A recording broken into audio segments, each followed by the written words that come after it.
बिस्मिल्लाहिर्रहमानिर्रहीम। व्यूअर्स, आज जो हमारी वीडियो है ये अगेन एक बहुत इम्पोर्टेंट टॉपिक पे है और भारत के बारे में है।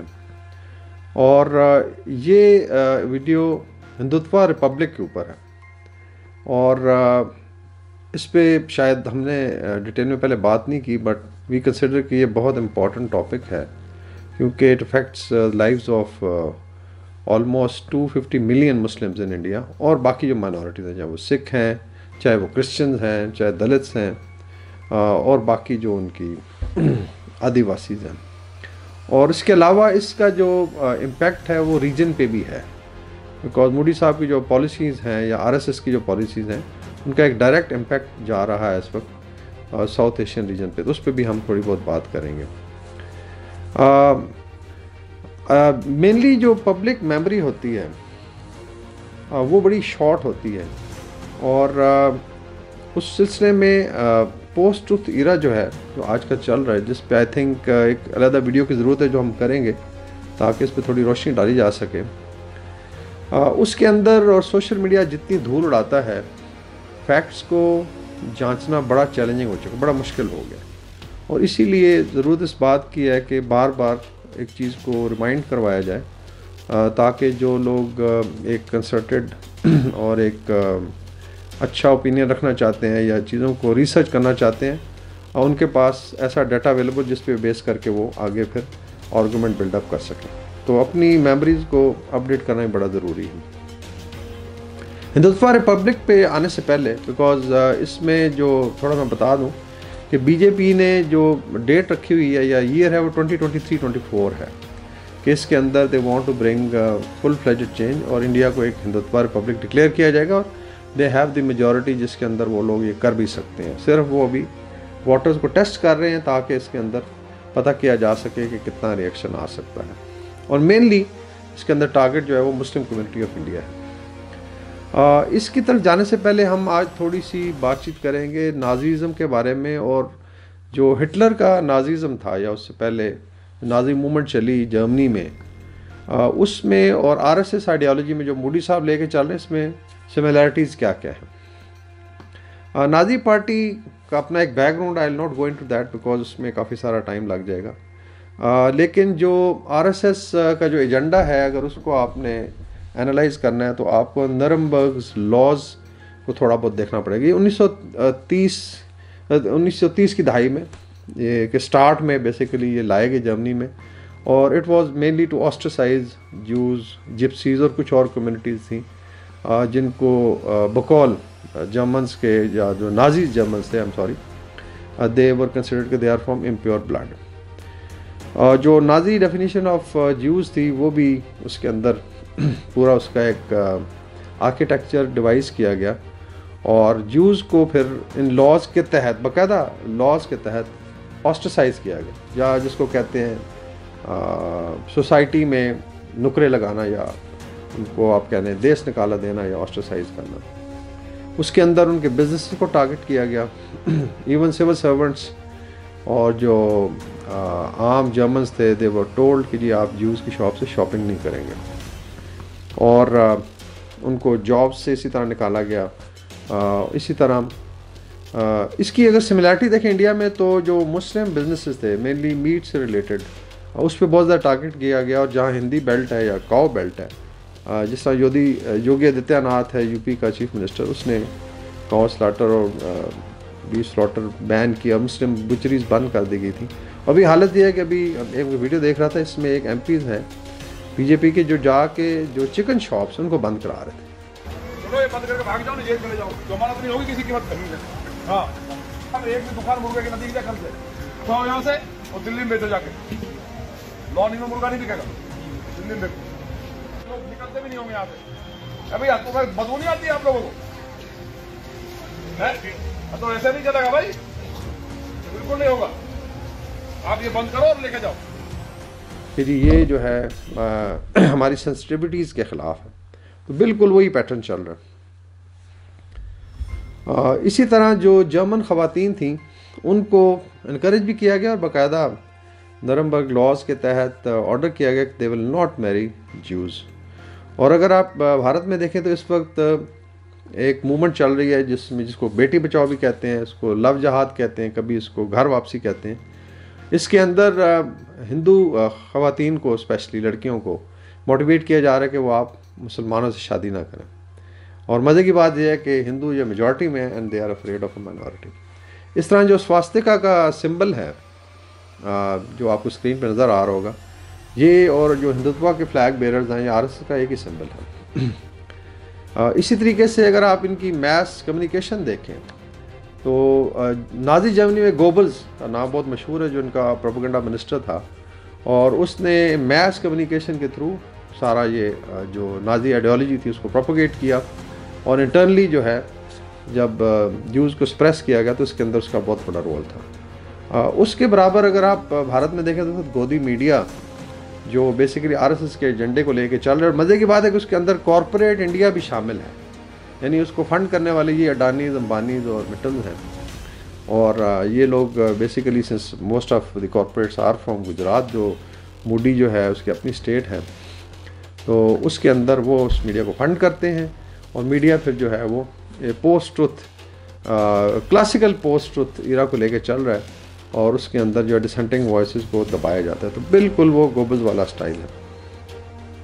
उसके बाद असैसिनेशन आ जाती हैं, या जो आपके टारगेटेड किलिंग है, जो भी लिबरल वॉइस है या लेफ्टिस्ट वॉइस है या कोई भी आई वुड से कि सेन वॉइस है जो आरएसएस समझती है कि इसके एजेंडे के ख़िलाफ़ है, उसको जो है चुप कराया जाता है और बाज़ औक़ात लोगों को मार दिया जाता है। इसके अंदर बेशुमार नाम है। आई थिंक गौरी लंकेश थी, she was a liberal writer, और वो बड़ी एक्सपोनेंट थी against the rise of RSS and fascism. इस तरह दभोलकर थे, प्रोफेसर एम कलबुर्गी थे, और इनको असैसिनेट किया गया।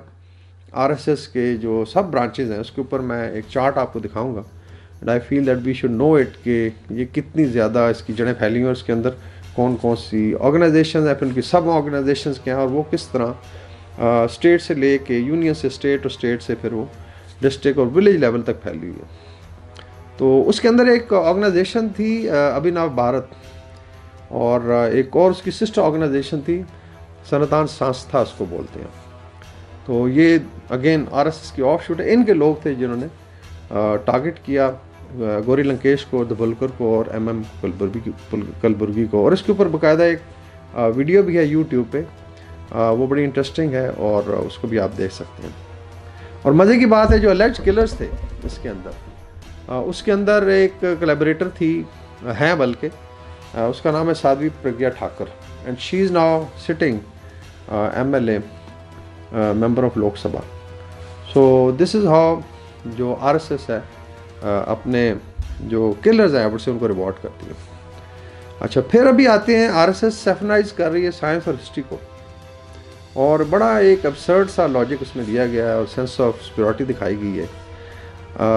अगर ये समझते हैं जी कि वैदिक टाइम में ये भारत जो है बहुत बड़ा डेवलप्ड नेशन थी, और इवन मोदी साहब आई थिंक सेड दैट इसके अंदर जो है plastic surgery was there, and then some people believe कि इनके स्पेसशिप थे। इनसे कोई पूछे कि भाई अगर ये साइंस और टेक्नोलॉजी इतनी एडवांस थी, वैदिक साइंस जो है आपकी, तो आप 2000 साल गुलाम क्यों रहे हैं? लास्ट 2000 ईयर्स आप देखें, ये 70 साल निकाल दें, अभी ब्रेक मिली है इनको, तो उसके अंदर इनकी और आई वुड से कि इसके अंदर माइनॉरिटी कम्युनिटीज़ इनको रूल किया है, चाहे वो पर्शियंस थे, चाहे वो सेंट्रल एशियंस थे, लेटर ऑन मुस्लिम्स, जिनका रूल ऑलमोस्ट 1000 साल रहा, और उसके बाद ब्रिटिश आए। तो अगर साइंस एंड टेक्नोलॉजी इतनी ज़्यादा थी तो वो किधर गई? और how could lance bearing and sword bearing people rule India? So I would say कि इस एन एब्सर्ड सर्कस, लेकिन अनफॉर्चुनेटली इसको इंटरनेशनल कम्युनिटी अभी तक उस तरह नहीं देख रही। पिछले हफ्ते जो है हरिद्वार में एक धर्म सांसद हुआ, या इनके आप कह लें रिलीजियस गैदरिंग हुई, वैसे तो एक पॉलिटिकल गैदरिंग थी, और इसको लीड किया यटी नरसिंह आनंद ने, जो कि जूना अखाड़ा का एक लीडर है। और मज़े की बात है, उन्होंने बड़े मिलिटेंट नाम रखे अपने ऑर्गेनाइजेशन के, और अखाड़े हैं बहुत सारे, कहने को ये स्वामी और पंडित चला रहे हैं, but mainly they are militant organisation. और उसके अंदर जो है मुसलमानों की ओपन जेनोसाइड की बातचीत हुई, उसके अंदर जो है इनके उन प्राइम मिनिस्टर को मारने की बात हुई कि जी जो किसी हद तक सेकुलर राय रखते हैं या मुसलमानों को सपोर्ट किया। मनमोहन सिंह ने एक दफ़ा कहा था कि मुस्लिम्स का एक बहुत बड़ा इम्पॉर्टेंट रोल है, और जो धर्म सांसद में जो स्पीकर्स थे इसके अंदर जो है बाकायदा हिंदू कम्युनिटी को कहा गया कि आप हथियार इकट्ठे करें, अच्छे हथियार लें और लड़ाई आने वाली है। कुछ ने जो है इंडियन आर्मी को कॉल किया, सिविल सर्विस पुलिस को कॉल किया कि मुसलमानों का वो हशर करो जो रोहिंग्या का हशर बर्मा में हुआ है, और बर्मीज़ आर्मी ने जो जुल्म किया है वही जो है मुसलमानों के साथ किया जाए। तो ओपन मुस्लिम जेनोसाइड की बात हो रही है। मुसलमान प्रधानमंत्री आप सब लोग नहीं बनने देंगे, ऐसी वचनबद्धता दें। देश में 80% हिंदू हैं और भारत हो रहा है इस्लामिक। इस मंथन से जो अमृत निकलेगा वो धर्मादेश होगा। 50 लोग मुसलमान हैं, उस गांव में उनकी संपत्ति अधिक से अधिक दामों में खरीद कर उन्हें गांव से बाहर कर। अब ये बात इतने अंतर है, या तो खुद मरने को तैयार रहो या मारने को तैयार रहो, दूसरा कोई विकल्प। के नेताओं को, यहाँ की फौज को, यहाँ के हर हिंदू को अस्त्र उठा करके इस सफाई अभियान को करना पड़ेगा, इसके अलावा कोई दूसरा विकल्प नहीं है।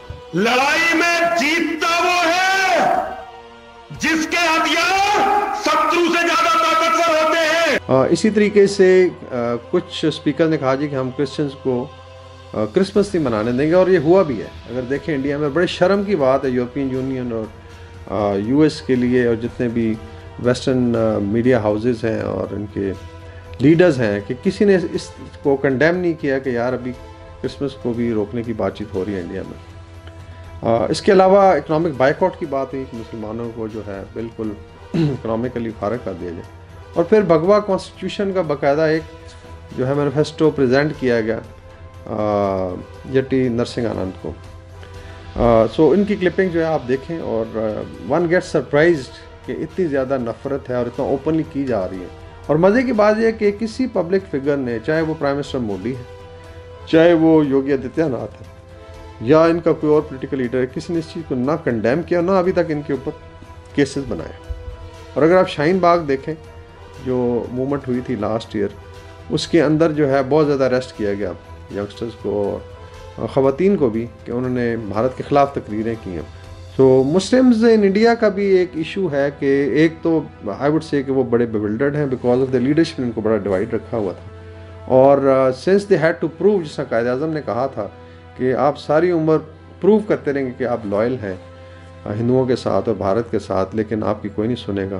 तो शायद यही वजह थी कि इस चीज़ को प्रूव करने के चक्कर में कि दे आर इंडियंस, वो मार खाते रहे और वो एक ओप्रेस कम्युनिटी बन चुके हैं। मेरे ख्याल में ये साइलेंस ऑफ द लैम्स वाली स्ट्रैटेजी है और ये काम नहीं करेगी। बारी बारी आई वुड से इस कम्युनिटी को क्रश किया जाएगा और इसको नुकरे लगाया जाएगा। उनकी हालत शायद वही होगी जो जूस की हालत हिटलर ने की थी। क्या मुसलमानों को और ओप्रेस कम्युनिटीज़ को इंडिया के अंदर एक और पाकिस्तान की ज़रूरत है? ये आई थिंक $1 मिलियन क्वेश्चन है। And I very strongly believe कि चाहे वो ये चाहें या ना चाहें, ये आई थिंक एक रियासत इमर्ज करेगी। आज नहीं तो 5 साल में, 5 साल में नहीं तो 10 साल में। और जो मैंने एक प्रपोज़ किया है खाका जो हमारे सिंडिकेट ने, उसमें कम से कम वो जो मुस्लिम मेजॉरिटीज़ एरियाज़ हैं नॉर्थ में और साउथ में, उनको कंबाइन करके एक स्टेट क्रिएट की जा सकती है। अगर आप उत्तर प्रदेश को देखें तो जो वेस्टर्न उत्तर प्रदेश है, जो दिल्ली वाली साइड पे, उसमें मुसलमानों की मेजॉरिटी ज़्यादा है। इसी तरह दिल्ली का लार्जर एरिया है, फिर इंडियन पंजाब है या खालिस्तान है, और अगर आप इंडियन ऑक्यूपाइड कश्मीर को भी साथ में लाते हैं तो एक कंटिगुअस रीजन बन जाता है नॉर्थ और नॉर्थ वेस्ट में। इसी तरीके से अगर आप साउथ में जाएं तो केरला और तमिलनाडु का कुछ इलाका है, इस तरह आंध्र प्रदेश है, पुराना हैदराबाद दक्कन है, और तो इन इलाकों को मिला के भी, और even I would say Bengal के, ये 2 ऐसे रिलीफ जोन्स क्रिएट किए जा सकते हैं विद इन इंडिया जो later on could emerge as separate states, जिसमें ना सिर्फ मुस्लिम्स बल्कि बाकी माइनॉरिटीज़ हैं, चाहे वो सिख हैं, चाहे वो क्रिश्चियंस हैं, चाहे वो दलित्स हैं, या इवन लोअर कास्ट है इंडिया की, वो सुख का सांस लें। और जो आरएसएस का ग़ुलामी का तौक अभी उनके गले में बांधा जा रहा है, टाई अप किया जा रहा है, उससे निजात हासिल करें। So I will end it here with the prayer के अल्लाह ताला मुसलमानों की और जो कम्युनिटीज़ हैं इंडिया में बाकी जो माइनॉरिटी कम्युनिटीज़ उनकी मदद करें, क्योंकि ये एक जुल्म की एक तवील रात है जो बड़ी तारीख हो चुकी है, और इसके अंदर जो है उनका सर्वाइवल इसी में है कि they have to fight back. अभी रिसेंटली नसीरुद्दीन शाह जो बड़े सेकुलर हैं, बहुत बड़ा नाम है उनका, उनको इंटरव्यू किया था करण थापन ने, और उसके अंदर he was even saying, he had to say it कि ये आप समझते हैं कि 20 करोड़, उनका मेरे ख्याल में शायद ज़्यादा ही है मुस्लिम, कि 20 करोड़ मुसलमान फिर बैठ के मार खाते रहेंगे? No, they are going to fight back, और सिविल वॉर की बातचीत हो रही है। तो लेट्स सी कि सिविल वॉर ना हो और इनको अक्ल आ जाए, और जो है इंडियन लीडरशिप जो है या इंडियन पीपल जो है वो इसको वोट आउट करें। लेकिन मेरी असेसमेंट ये है कि बीजेपी ने जो जहर घोलना था और आरएसएस ने, वो इतना ज़्यादा परमिएट कर चुका है कि इंडिया एक सिविल वॉर की तरफ जा रहा है, और शायद इसके टुकड़े होने का टाइम आ गया है। Thank you very much.